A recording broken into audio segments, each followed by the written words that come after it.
If you ask my mom how she came to know me, she'd say it was on a sunny New Orleans afternoon. I was drawing on the sidewalk with chalk outside of my dad and I's duplex, which we shared with a kind man named Ned. Although sidewalks and colored chalk seem like the accessories of a normal day in a child's life, this particular day was rather poignant. You see, to my understanding, my dad and a very tall, blonde lady named Marty had been dating. And on this day, they decided I'd be introduced to their relationship. Now, while I've tried to remember this moment, the mental pictures are, blurry at best.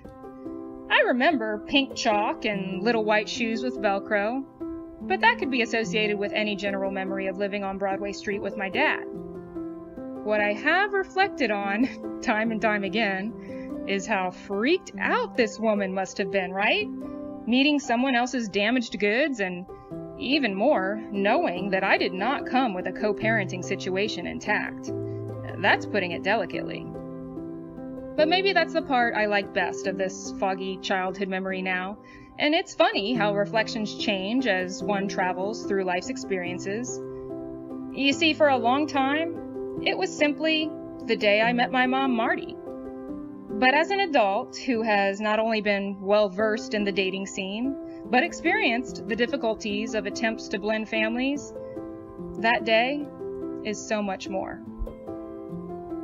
Without getting grim and salty over broken homes, I'll back up a little, and we'll just say until Marty, it was pretty much Dad and I against the world. I look back on Mitch and Meg, and I remember trips to the Audubon Zoo, balloon animals from Jackson Square Clowns, and never being able to ride in the car without sitting in the middle of the Buick bench seat, holding my dad's right hand while he drove with his left, or even his knees. While this time in my life is recalled very favorably, I've often thought about how scary it must have been for a single dad. So it's important for me to recognize that although I know now that Dad must have had so very much on his mind and on his plate, he never let on, and I never felt like a burden. In fact, I can say with confidence that my dad, a class act, gave me a more stable and loving upbringing as a single father than most little girls with two parents. With that said, and with great gratitude to God's plan, Dad wouldn't have to continue to parent solo, and I didn't have to grow up without a strong female role model, and as it turned out, a true mother, not just a figure. Alright, now, with a pinch of a backstory in place and a pinch of snot in my nose from choking back tears, we can pick up with Chalk Day. And since we know the tall and terrified blonde woman stuck around, we can fast forward. Now, you'll have to forgive me for the choppy viewing of the 3 M's, but it's just how my mind processes this movie. Enter Dirty Nose. Dad and I moved into Marty's Audubon Trace condo on Jefferson Highway, and to my surprise and delight, Marty had a child herself. A 20-pound cat with swirls of orange and milky white fur and a wet pink nose with black spots. As boxes of Mitch and Meg came through Marty's front door, I joined Dirty Nose on the carpeted stairway for our introduction. As my tiny hand reached out to pat his head, he looked up at me, blinking his sleepy eyes, craned his neck, and let out a teeth-baring hiss. Thus began the next phase of my life and the birth of the 3 M's, plus one giant, jealous, hissing tiger cat. Of course, and in time, Dirty Nose warmed up to the 2 intruders, and the 3 M's settled into a routine. A lazy Saturday might be spent roaming the French Quarter, finding new hole-in-the-wall eateries, grabbing fistfuls of boiled crawfish out of leaking paper bags, or relaxing in the condo. Dad watching sports, while I coiffed his curly hair with colorful, elastic-wrapped ponytails. Dirty Nose frequently slept with me and meowed tuna fish requests at me without abandon. When Marty was in the kitchen or getting ready in the bathroom, I'd pull a chair up to the counter and ask her all kinds of inquisitive, girly questions. And although she must have been stumped for some answers, she would pleasantly smile with her undivided attention and reply with unwavering honesty. I had a family. And for the first time, it looked similar to those of my peers. As life continued for the foursome, typical American traditions were integrated, like the marriage of my dad and Marty, meeting the in-laws, and buying a house. And I learned the challenges of them all, like having parents to disappoint, grandmothers and grandfathers who knew nothing about me, and a house in serious need of renovations, which I so wittingly and time period appropriately dubbed the Slimer House. Good. But as we know, life is not without obstacles, and it is from those obstacles that we grow. At least we grow together. 30 years later, there have been many houses.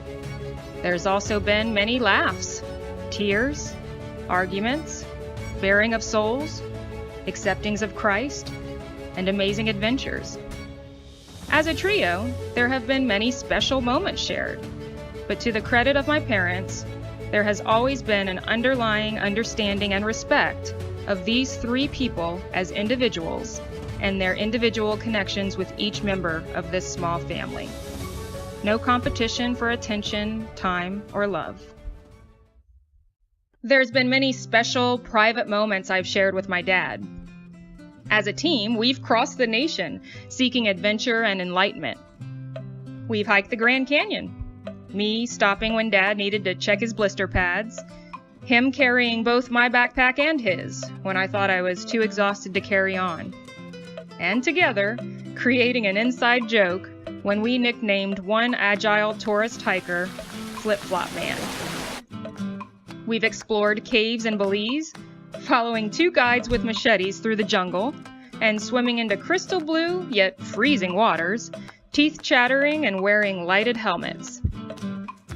We've skied in all conditions, Dad frequently calling me a hot dog for my speed demon, pole-free athleticism.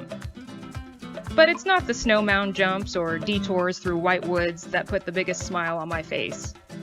It's the lift rides, huddled together for warmth and giggling with only our squinty eyes showing through our winter gear.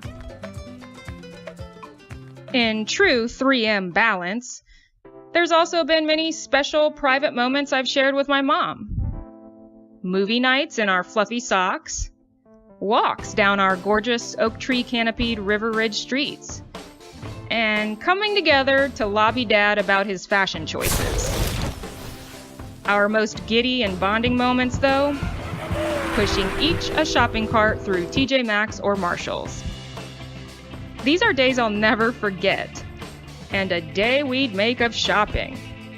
Mom would let me try on as many outrageous outfits coveted by preteens and teens as I wanted, but not without her wise input, always with the grace of a best friend and rational advice of a caring mother. And when it came down to brass and taxes, I knew if she didn't approve, it wasn't going with us to checkout. Then we'd grab a po' boy lunch, always getting something to go for Daddy. We'd end those excursions modeling our bargains for Dad over shrimp sandwiches and oyster plates. And while the best part of our days might have been retelling and sharing these moments in the company of all three of us, it was selfless acceptance and a binding commitment to each other and the Lord that made them possible. They say you can choose your friends, but you can't choose your family. I don't know, I scoff at that saying sometimes, because we did choose our very special family.